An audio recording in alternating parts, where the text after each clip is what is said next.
लड़की क्यों कहती थी ऐसा? लड़की ने कहा कि अभी मैं आपको कुछ ऐसा दिखाने वाली हूँ जिसे देखते ही आप शादी के लिए मना कर देंगे।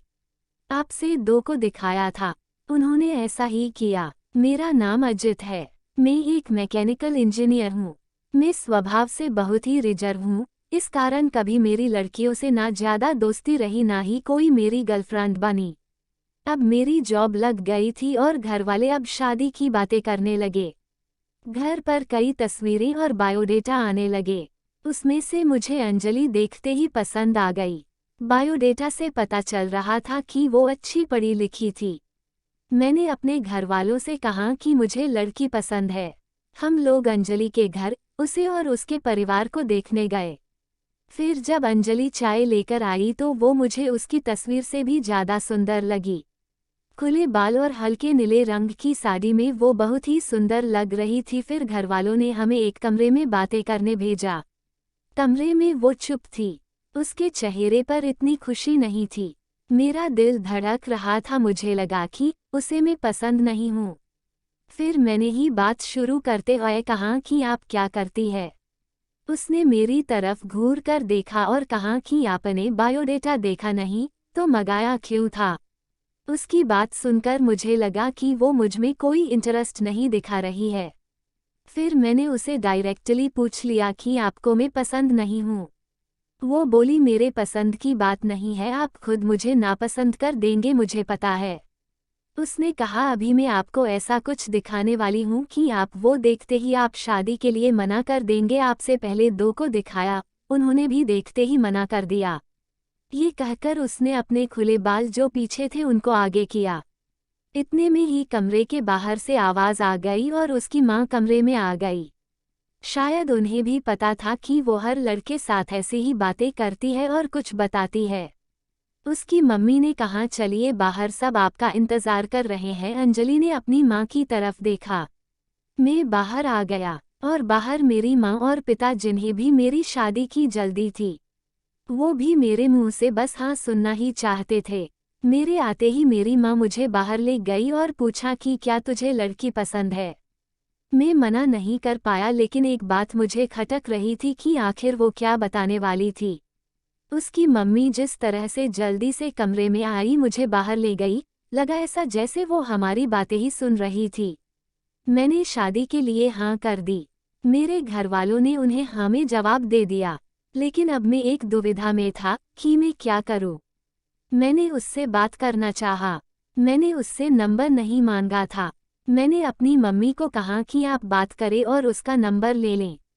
मम्मी ने अंजलि की मम्मी से फ़ोन पर बात की और अंजलि का नंबर मांगा, लेकिन उन्होंने ये कहकर मना कर दिया कि अंजलि का फ़ोन अभी खराब है। मम्मी यह भी कह रही थी कि वो लोग शादी के लिए जल्दी कर रहे हैं। इन सब बातों से मेरे मन में कुछ अजीब सवाल आने लगे। एक शाम जब मैं ऑफिस में था तब मुझे एक अननोन नंबर से कॉल आता है। फ़ोन रिसीव किया तो अंजलि थी। वो बोली कि मम्मी ने मेरा फ़ोन ले लिया है। मैं कुछ बहाना करके अपनी फ्रेंड के रूम पर आई हूँ, उसी के नंबर से फ़ोन कर रही हूँ। क्या तुम मुझे अभी मिल सकते हो? मुझे वैसे भी उससे मिलना था। अंजलि के बताए एड्रेस पर मैं जल्दी से पहुंचा। वो उसकी फ्रेंड का रूम था। मैंने जाते ही पूछा उस दिन की बात अधूरी रह गई थी, और तुम्हारी मम्मी तुम पर नज़र क्यों रख रही है? अंजलि बोली मैं तुम्हें कुछ दिखाना चाहती हूँ, उसके बाद तुम्हारे सारे सवालों के जवाब मिल जाएंगे। अंजलि आज भी बाल खोलकर आई थी। वो पीछे मुड़ी और अपने खुले बालों को पीठ से आगे की और किया। तब मुझे पता चला कि वो क्या दिखाना चाहती थी। उसकी गर्दन पर एक टैटू था, सुयश नाम का।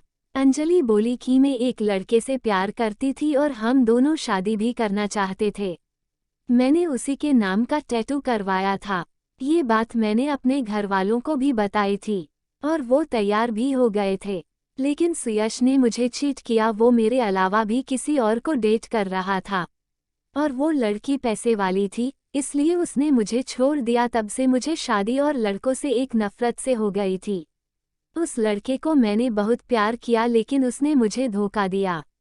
तुमने पहले भी दो लड़कों को मैंने टैटू दिखाया और उन्होंने सच जानकर शादी के लिए मना कर दिया। मम्मी इसलिए मुझ पर नज़र रख रही है कि मैं तुम्हें भी कहीं सच ना बता दूँ। लेकिन मैं लड़कों की तरह नहीं हूँ। मैं नई जिंदगी की शुरुआत सच के साथ करना चाहती हूँ। मैं सुनकर सोच में पड़ गया कि जिसको प्यार मिलता है उसे प्यार की कद्र नहीं होती। आखिर इतनी प्यार करने वाली लड़की को कैसे कोई धोखा दे सकता है। मैंने कहा कि मुझे तुम्हारे पास से कोई मतलब नहीं है, लेकिन मैं चाहता हूँ कि मुझे भी तुम उतना ही प्यार करो जितना उस लड़के को करती थी। अंजलि को यह उम्मीद नहीं थी। उसे लगा था मैं भी उससे शादी के लिए मना कर दूंगा। मेरी बात सुनकर उसने इतने दिनों के दबाए आंसू बहने लगे। मेरी शादी अंजलि से हो गई और मैं अपने आप को बहुत खुशकिस्मत मानता हूँ कि मुझे अंजलि जैसी सच्ची और प्यार करने वाली लाइफ पार्टनर मिली है।